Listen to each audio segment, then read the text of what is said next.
বন্ধুরা, latest report অনুযায়ী US inflation আবার ধীরে ধীরে উপরের দিকে যাচ্ছে। এটা আমাদের মার্কেটের জন্য নেগেটিভ সেন্টিমেন্ট ক্রিয়েট করছে এবং এই একই টাইম পিরিয়ডে ইসরায়েল এবং ইরান ওয়ার এটা যত বাড়বে এখান থেকে মার্কেটের জন্য নেগেটিভ সেন্টিমেন্ট ক্রিয়েট হবে। কারণ মাথায় রাখতে হবে ইসরায়েল এবং ইরান ওয়ার আমাদের টোটাল গ্লোবাল মার্কেটে বেশ কিছুটা ইম্পর্টেন্ট রোল প্লে করছে। কারণ ওভারঅল ওয়ার্ল্ডে যতটা ক্রুড অয়েল ওভারঅল ওয়ার্ল্ডে সাপ্লাই হচ্ছে তার 6% ক্রুড অয়েল কিন্তু ইরান সাপ্লাই দিয়ে থাকে, এক্সপোর্ট করে থাকে। যে কারণে যদি এই ইসরায়েল এবং ইরান ওয়ার সিচুয়েশন এখান থেকে বেড়ে যায় তাহলে কিন্তু এই ইম্পোর্টের মানে এক্সপোর্টের উপর কিন্তু বন্দি আসবে, যে কারণে ইনফ্লেশন এখান থেকে আরো বেশি উপরে যাওয়ার চান্স থাকে। আর ইনফ্লেশন যদি এখান থেকে উপরের দিকে যায় যেটা আমাদের স্টক মার্কেটের জন্য খুবই নেগেটিভ ভিউ ক্রিয়েট করছে। এবং এই একই টাইম পিরিয়ডে গোল্ডের প্রাইস কন্টিনিউয়াসলি উপরের দিকে যাচ্ছে, যেটা আমাদের আনসার্টেনিটি বোঝানোর চেষ্টা করছে। তো এত কিছু নেগেটিভ সেন্টিমেন্টের মধ্যে মার্কেট দেখা যাচ্ছে মার্কেট বেশ ভলিটিলিটির মধ্যে দিয়ে যাচ্ছে। এবং এই কারণে আপনি দেখতে পাবেন এই একই টাইম পিরিয়ডে এফআইআই তারা লাস্ট 4টে ট্রেডিং সেশনে অলমোস্ট 20,000 কোটির উপরে তারা ইন্ডিয়ান মার্কেট থেকে সেলিং করেছে। তাহলে এখানে এফআইআই যে কন্টিনিউয়াস সেলিং করছে এখানে কোনো ভয়ের বিষয় আছে কিনা, এই ওয়ার্স্ট সিচুয়েশন যদি এখান থেকে আরো ওয়ার্স্ট কেস সিনারিওতে যায় তাহলে কি করা উচিত আমাদের, এরকম মার্কেট কন্ডিশনে আপনাকে কিভাবে ইনভেস্টমেন্ট ডিসিশন নিতে হবে বা মার্কেটের জন্য কিছু ইম্পর্টেন্ট ডেটা যেগুলো আপনার সামনে আমি এখন প্রেজেন্ট করার চেষ্টা করব। 5টা ডেটা আপনার সাথে রাখবো যেটা দিয়ে আপনারা ইজিলি বুঝতে পারবেন যে মার্কেট এখান থেকে কোন দিকে যেতে পারে বা মার্কেটে কোনো ভয়ের বিষয় আছে কিনা। প্রত্যেকটা পয়েন্ট নিয়ে ডিটেইল অ্যানালাইসিস করার আগে যদি চ্যানেলে নতুন থাকেন অবশ্যই চ্যানেলটিকে সাবস্ক্রাইব করবেন এবং ভিডিওটি দেখার পরে যদি মনে হয় এখান থেকে কিছুটা হলেও পজিটিভ সেন্টিমেন্ট ক্রিয়েট হয়েছে, গেইন হয়েছে, তাহলে অবশ্যই ভিডিওটাকে লাইক করতে ভুলবেন না। আমি আমার তরফ থেকে বেস্ট আপনাদের প্রোভাইড করার চেষ্টা করব। তার এগেইনস্টে জাস্ট 2 থেকে 5 সেকেন্ড আপনার টাইম দিতে হবে, চ্যানেলটিকে সাবস্ক্রাইব করতে হবে এবং ভিডিওটিকে লাইক করে আমাকে মোটিভেট করতে হবে। তো চলুন এক একটা করে ডেটা আপনার সামনে প্রেজেন্ট করার চেষ্টা করি। তো মার্কেটের লেটেস্ট কন্ডিশনে এখানে মার্কেটের ভ্যালুয়েশন কি লেভেলে আছে যেটা সবার আগে ইম্পর্টেন্ট রোল প্লে করছে, যেটা বোঝানোর জন্য আমি সবার প্রথমে আপনার সাথে স্ক্রিন রেকর্ডিং শেয়ার করছি। তো আশা করছি আপনারা এখন আমার স্ক্রিনটি দেখতে পাচ্ছেন। তো আমি নিফটি 50 স্ক্রিনারে ওপেন করেছি। এখানে যদি আমি নিফটি 50 কে আজকের দিনে দেখি তাহলে নিফটি 50 কতর পিতে ট্রেড করছে, 22.7 এর পি রেশিওতে নিফটি 50 ট্রেড করছে। যদি আপনি নিফটি 50 মিডিয়ান পি রেশিওতে যান তাহলে বুঝতে পারবেন নিফটি এখানে কিরকম ভ্যালুয়েশনে ট্রেড করছে। তো আমি এখানে 5 বছরের নিফটির পি রেশিও ওপেন করছি। তো নিফটি 5 বছরের পি রেশিওতে দেখুন অ্যাভারেজ যদি আমি দেখি তাহলে মিডিয়ান পি রেশিও নিফটির এখানে রয়েছে 23.8 ধরতে পারেন। তার এগেইনস্টে নিফটি আজকে 22.8 এর পি রেশিওতে ট্রেড করছে। তার মানে পি রেশিও অনুযায়ী কোম্পানি নিফটির যত কোম্পানিগুলো রয়েছে সবকটা কোম্পানির অ্যাভারেজ মিডিয়ান পি রেশিও আজকের দিনে কোনো ভয়েড সেন্টিমেন্ট এখানে নেই। এমনকি এখানে আপ ট্রেন্ড সিনারিওতে আপনি দেখতে পাচ্ছেন যখন মার্কেট আপ ট্রেন্ডে যায় এখানে 40 পর্যন্ত মার্কেট হাই বানিয়েছিল 2021-এ। অ্যাভারেজ যদি আমি দেখি তাহলে 25-26 এর উপরে গেলে সেখান থেকে একটা নিচে আসার চান্স থাকে। তো রিসেন্টলি এখানে দেখুন এই জায়গাতে 2023-এ মার্কেট 24 টাচ করেছিল জুলাই 2023। সেখানে আমি ভিডিও বানিয়ে আপনার সাথে বলেছিলাম যে মার্কেট হয়তো কারেকশন করতে পারে। সেখান থেকে মার্কেট সামান্য কিছুটা কারেকশন হয়েছে, যে কারণেই হোক না কেন মার্কেটে কিছুটা কারেকশন হয়েছে। তো সেই হিসেবে আমি নিফটি যদি আমি পি রেশিও হিসেবে দেখি তাহলে এখানে পি রেশিও যদি দেখি তাহলে অ্যাভারেজ মিডিয়ান পি থেকে সস্তাতে নিফটি ট্রেড করছে। তো পি রেশিও বলছে যে ভ্যালুয়েশন হিসেবে নিফটি পারফেক্ট পজিশনে রয়েছে। এমনকি যদি আমি নিফটি রিটার্ন হিসেবে দেখি তাহলে নিফটি সেরকম একটা বড় রিটার্নও প্রোভাইড করেনি। লাস্ট এক বছরে নিফটি 26% সিএজিআর রিটার্ন প্রোভাইড করেছে। যদিও এক বছরে সিএজিআর রিটার্ন ক্যালকুলেট করা যায় না, তো এখানে স্ক্রিনারে এক বছরের রিটার্ন দেখাচ্ছে 26%, যেটা খুবই স্ট্রং রিটার্ন দেখাচ্ছে। এবং 5 বছরে 13.5% অ্যাভারেজ সিএজিআর রিটার্ন প্রোভাইড করেছে এবং 10 বছরে 12.5%। তো এক বছরে যদি আমি হিসাব করি তাহলে এক বছরে তো 26% হায়ার রেঞ্জের রিটার্নে রয়েছে। কিন্তু যদি আপনি একটু লং টার্ম টাইম পিরিয়ডে দেখেন তাহলে 5 বছরে কোম্পানি অ্যাভারেজের তুলনায় সস্তায় কম রিটার্ন প্রোভাইড করেছে, যেখানে এখান থেকে আপ ট্রেন্ড মুভমেন্ট লং রানে তো অবশ্যই আমরা এক্সপেক্ট করতে পারি। কারণ 5 বছরে নিফটি মাত্র 13.5% সিএজিআর রিটার্ন প্রোভাইড করেছে এবং 10 বছরে মাত্র 12.5% সিএজিআর রিটার্ন প্রোভাইড করেছে। যে কারণে আমি বলতে পারি যে নিফটি এখান থেকে ডাউনসাইড রিস্ক হলে হতে পারে হয়তো 5-7-10% ডাউনে যেতে পারে, কিন্তু বড়সড় কারেকশন বা বড়সড় ক্র্যাশের কোনো সম্ভাবনা আমি দেখতে পাচ্ছি না। ভ্যালুয়েশন অন্তত সেটাই বলছে। আর আমাদের ইকোনমিক ক্রাইসিস মানে ইকোনমি যেই পজিশনে চলছে, যেই কন্ডিশনে চলছে, সেখান থেকে ইকোনমি খুবই স্ট্রং পজিশনে রয়েছে। একটা স্টেবল গভর্নমেন্টে এখানে আমাদের এক্সপেকটেশন রাখতে পারছি যে মোদি গভর্নমেন্টই ফিরে আসবে, যেখানে বড়সড় ডাউন ট্রেন্ড তো আমি সিচুয়েশন কিছু দেখতে পাচ্ছি না। তবে যদি এই ওয়ার সিচুয়েশন বা ইনফ্লেশনের কারণে মার্কেট 10% কারেকশন করে তার টপের থেকে, তাহলে সেটা আমার জন্য অপরচুনিটি ক্রিয়েট করবে। কারণ নিফটির ভ্যালুয়েশন হিসেবে নিফটি পারফেক্ট পজিশনে রয়েছে, এখানে ভয়ের কোনো বিষয় আছে বলে আমি মনে করছি না। Point number 2, Mauritius tax structure সেটা কিছুটা চেঞ্জ করা হয়েছে, যে কারণে এফআইআই ইন্ডিয়ার মার্কেট থেকে কিছুটা আউটফ্লো করছে, মানে ইন্ডিয়ান মার্কেট থেকে তারা কিছুটা সেল করেছে। আমাদের ডেটা অনুযায়ী আমরা এতদিন যেটা দেখেছি, ইন্ডিয়ান মার্কেটে যতটা এফআইআই ইনফ্লো হতো তার 6% আশেপাশে মরিশাস তারা ইনভেস্টমেন্ট করতো।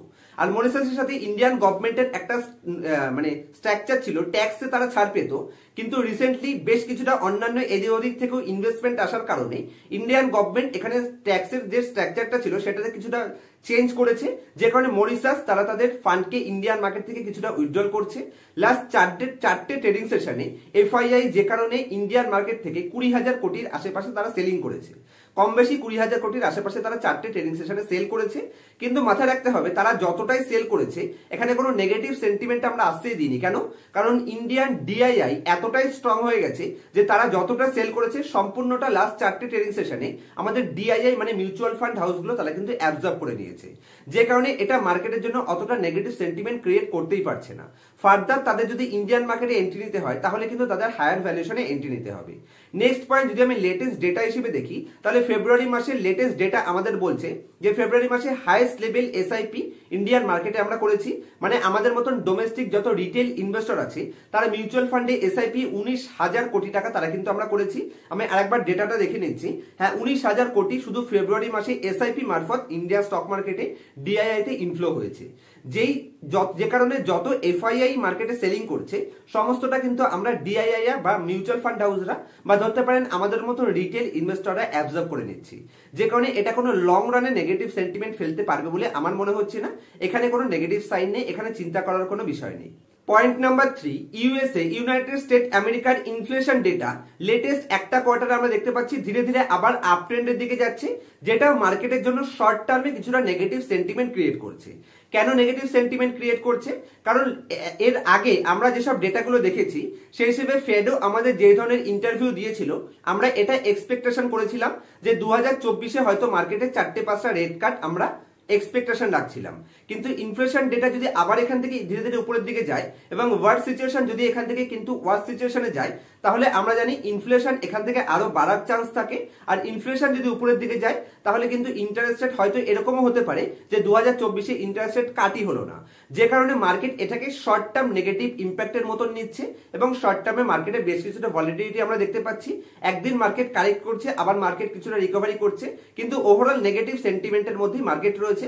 কারণ এই যে কটা ডেটা আমি বলছি একটা মার্কেটের জন্য শর্ট টার্মের জন্য পজিটিভ নেই, কিন্তু লং রানে মাথায় রাখতে হবে আজ না হোক কাল, 2 মাস পরে বা 6 মাস পরে বা 1 বছর পরে ইন্টারেস্ট রেট যখনই কাট হওয়া স্টার্ট হবে ইন্ডিয়ার ব্যাংকিং সেক্টরে কিন্তু বাম্পার লেভেল র্যালির এক্সপেকটেশন আমরা রাখতে পারি।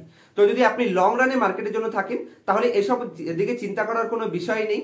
আর মাথায় রাখতে হবে ইনফ্লেশন এখান থেকে বাড়তে দেওয়ার কোনো চান্সই আমি দেখতে পাচ্ছি না, কারণ ইন্ডিয়াতেও ভোট আছে এবং ওভারঅল গ্লোবালকে যারা মেনলি কন্ট্রোল করে থাকে ইউএসএ, সেখানেও 2024-এ ভোট আছে, যে কারণে ইউএস গভর্নমেন্ট এখন কোনো নতুন করে অন্য কোথাও ভর্তুকি দেবে না, নিজের পকেটে থেকে যুদ্ধ এখানে বাড়ানোর কোনো চেষ্টাই তারা করবে না, যে কারণে তারাও চেষ্টা করবে যুদ্ধের কন্ডিশন যত বেশি ডাউনে রাখা যায়।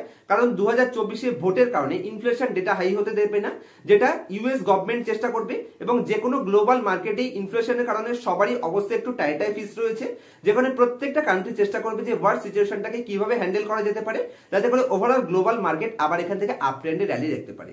তো যদি লং রানে মার্কেটে থাকতে চান তাহলে কোনো নেগেটিভ ভিউ মার্কেটের জন্য নেই, শর্ট টার্মে মার্কেটের জন্য কিছুটা নেগেটিভ ভিউ আছে।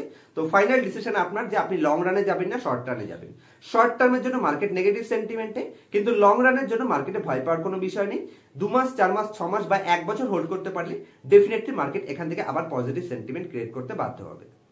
তো ওভারঅল ডেটা অ্যানালাইসিস করে আমি যেটা বুঝতে পারছি, আমার এক্সপিরিয়েন্স বা আমার নলেজ যেটা বলছে যে যদি আপনার টাইম হরাইজন এখান থেকে 3 মাস বা 6 মাস থাকে তাহলে আপনাকে ওয়েট করা উচিত। কিন্তু যদি আপনার টাইম হরাইজন এখান থেকে 1 বছর 1.5 বছর বা 2 বছর থাকে, যদি 2 বছর ইনভেস্ট করে আপনি টাকাটাকে ছাড়তে পারেন তাহলে এই মার্কেট কন্ডিশনে নেগেটিভ সেন্টিমেন্টের মধ্যে যে সমস্ত ফান্ডামেন্টালি সাউন্ড কোম্পানিগুলো এতদিন ডাউন ট্রেন্ডে ছিল সেই কোম্পানিগুলোকে আপনাকে ধরতে হবে, যে কোম্পানিগুলো ওভারঅল নেগেটিভ সেন্টিমেন্টের কারণে লাস্ট 1-1.5 বছর ধরে পারফরমেন্স করেনি, কিন্তু ভবিষ্যতে পজিটিভ সেন্টিমেন্ট আসতে পারে, ওভারঅল সেক্টরে রোটেশন হতে পারে, পারে সেই সমস্ত সেক্টরের কোম্পানিগুলোকে আপনাকে পারচেস করতে হবে। যেরকম প্রাইভেট সেক্টর ব্যাংকিং কোম্পানি দেখতে পারেন এবং তার সাথে আইটি সেক্টর আপনি দেখতে পারেন। আর একই টাইম পিরিয়ডে মাথায় রাখতে হবে interest rate, US interest rate যত ডাউনে আসবে ন্যাসড্যাক তত উপরের দিকে যাবে, যে কারণে তার ব্যাক সাপোর্টেড যত কোম্পানিগুলো আছে ইন্ডিয়ার আইটি কোম্পানিগুলো এখান থেকে ভবিষ্যতে কিন্তু উপরে যাওয়ার চান্স রয়েছে এবং গ্রেট ভ্যালুয়েশনে কোম্পানিগুলো অ্যাভেলেবেল রয়েছে। এবং এই একই টাইম পিরিয়ডে আমরা লাস্ট 1.5-2 বছর 3 বছর ধরে দেখতে পেয়েছি যত কেমিক্যাল সেক্টরের কোম্পানিগুলো আছে তারা কোনোটাই পারফরমেন্স করেনি। যে সমস্ত সেক্টরগুলোর কোম্পানির ফান্ডামেন্টালে highest level top line bottom line post করছে, ওভারঅল নেগেটিভ সেন্টিমেন্টের কারণে, ইন্ডাস্ট্রি নেগেটিভের কারণে, চায়না এখানে ডাম্পিং স্ট্র্যাটেজির কারণে বা যে সমস্ত কারণেই বলুন, ওভারঅল নেগেটিভ সেন্টিমেন্টের কারণে যেসব স্টকগুলো পারফরমেন্স করেনি কিন্তু তাদের ফান্ডামেন্টাল সুপার গ্রেট রয়েছে, প্রোমোটার স্টেক ঠিকঠাক রয়েছে এবং কোম্পানির top line bottom line highest level post করছে, সেই সমস্ত কোম্পানিগুলোকে আপনি ফোকাস রাখতে পারেন। সেই কোম্পানিগুলো ভবিষ্যতে সেক্টর রোটেশন হবে এবং সেখান থেকে আমরা বাম্পার লেভেল রিটার্ন অবশ্যই জেনারেশনের এক্সপেকটেশন মার্কেট থেকে রাখতে পারি। আজকের মতো এই অবধি রাখছি। যদি আমার কাছ থেকে advance level core fundamental analysis personal ক্লাসে শিখতে চান তাহলে স্ক্রিনের উপর মোবাইল নাম্বার দেখতে পাচ্ছেন, আমার সাথে কন্ট্যাক্ট করতে পারেন। দেখা হবে নেক্সট ভিডিওতে কোনো ইনফরমেটিভ টপিকের সাথে। ততক্ষণ পর্যন্ত হ্যাপি ইনভেস্টিং, হ্যাপি ট্রেডিং।